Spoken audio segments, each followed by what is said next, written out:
मुसलमान फातेह है और फातेह रहेगा। अरब मुसलमान फातेह है और फातेह रहेगा। फिलिस्तीन फातेह है और फातेह रहेगा।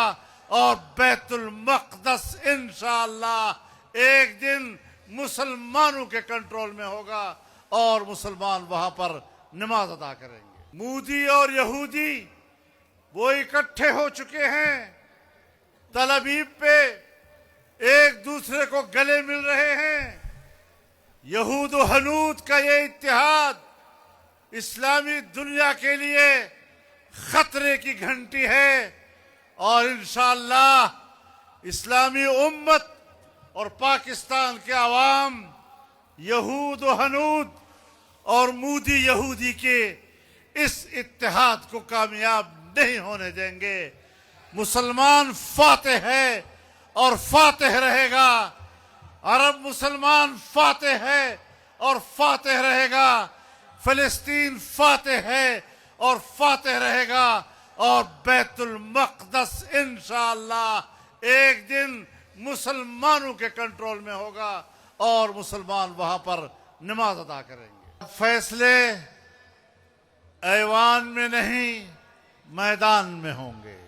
अमेरिका पाकिस्तान में आकर ईरान पाकिस्तान की सरजमीन पर हमारी इस्लामी बिरादरी के हमारे दोस्त पाकिस्तान की सरजमीन पर बैठकर दुनिया के लिए अमन तलाश कर रहे हैं, तो सुन लो हुक्मरानों, ये है वो पाकिस्तान का मकाम। हम पाकिस्तान के इस कदर मंजिलत में इजाफा देखना चाहते हैं। 78 साल तक तुमने मेरे इस पाक वतन को आलमी कुव्वतों का गुलाम बनाए रखा। मैं इस वतन अजीज की आज़ादी व हुर्रियत की बात करता हूँ। मैं अपने कौम के अंदर खुद एतमादी पैदा करना चाहता हूँ। मैं अपनी कौम में एहसास बरतरी पैदा करना चाहता हूँ। और जब मेरे अंदर ये मकाम आएगा तो फिर ये हकीकी मानों में इस्लामी दुनिया की क़यादत भी करेगा और पूरी दुनिया में अपनी इस्लामी और जमहूरी शनाख्त के साथ मुतारफ भी होगा। पाकिस्तान ने जो हाल ही में किरदार अदा किया है, हम 78 साल से इस किरदार के मुतलाशी थे। हम पाकिस्तान को इस मकाम पर देखना चाहते थे। आपने कहा बाहर के मेहमान आ रहे हैं, आप एहतजाज वापस लें। हमने कहा हम लेने के लिए तैयार हैं। हम पाकिस्तान की सरजमीन पर मेहमानों की इज्जत को जानते हैं। अवाम की तरबियत इसी तरह होती है।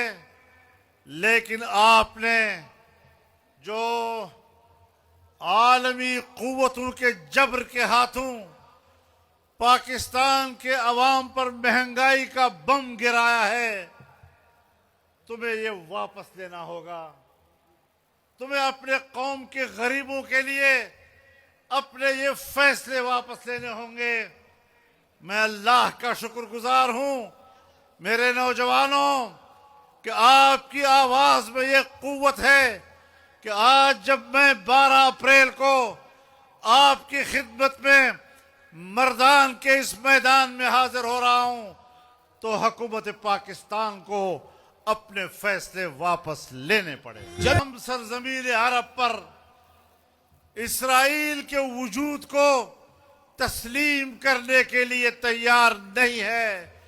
इस्राइल का खात्मा उम्मत मुस्लिमा की आरजू है, अरब दुनिया की आरजू है, फिलिस्तीन की आरजू है, फिलिस्तीन के बेटों की आरजू है, उनकी बेटियों की आरजू है, उनकी माओं की आरजू है, उनके बहनों की आरजू है, उनके बुजुर्गों की आरजू है।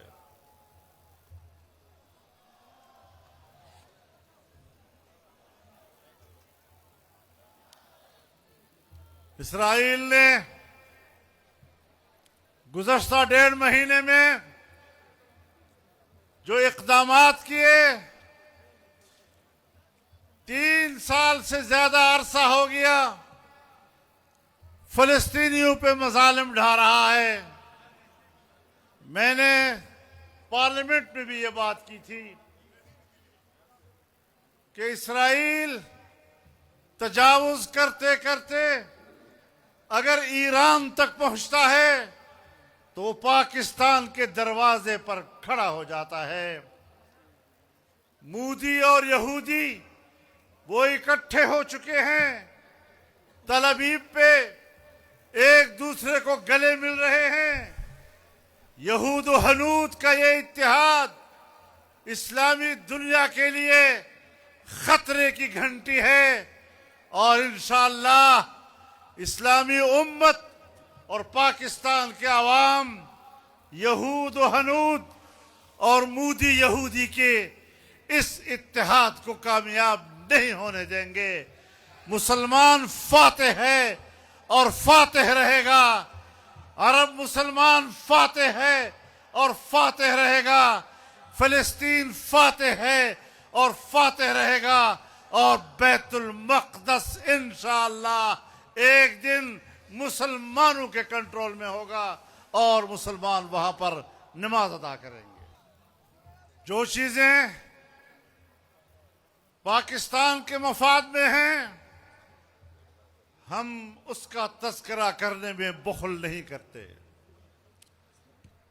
लेकिन जिस तरह मेरे मुल्क को आज़ादी के बावजूद गुलाम रखा गया, वहां नवाज शरीफ सर झुका सकता है, शहबाज शरीफ सर झुका सकता है, जरदारी सर झुका सकता है, लेकिन जमीयत उलमा इस्लाम वहां सर नहीं झुका सकती। कायद मिल्लत इस्लामिया मौलाना फजलुर रहमान, कायद जमीयत मौलाना फजलुर रहमान।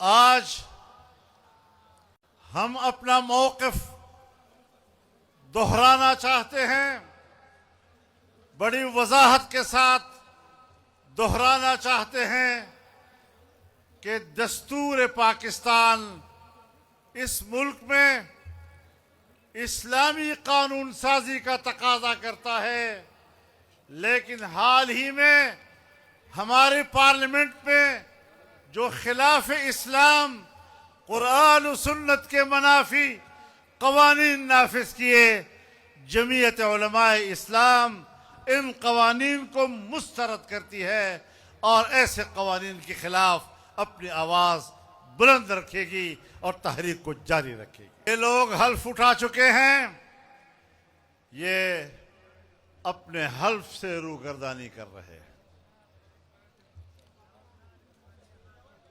अल्लाह का नाम लेकर हल्फ उठाना और अमल और किरदार के जरिए से उसकी नफी करना, यह मुसलमान की अलामत नहीं हो सकती। तुम किसके पैरोकार हो, तुम्हारा अमली किरदार क्या है, और उस हवाले से आपको अपना रास्ता बदलना होगा। जो दस्तूर पाकिस्तान का हमें रहनुमाई देता है, हमें उस रास्ते पर मिलकर जाना होगा, वरना इससे पहले तुम्हारे किरदार की वजह से पाकिस्तान एक दफा दौलख्त हो चुका है।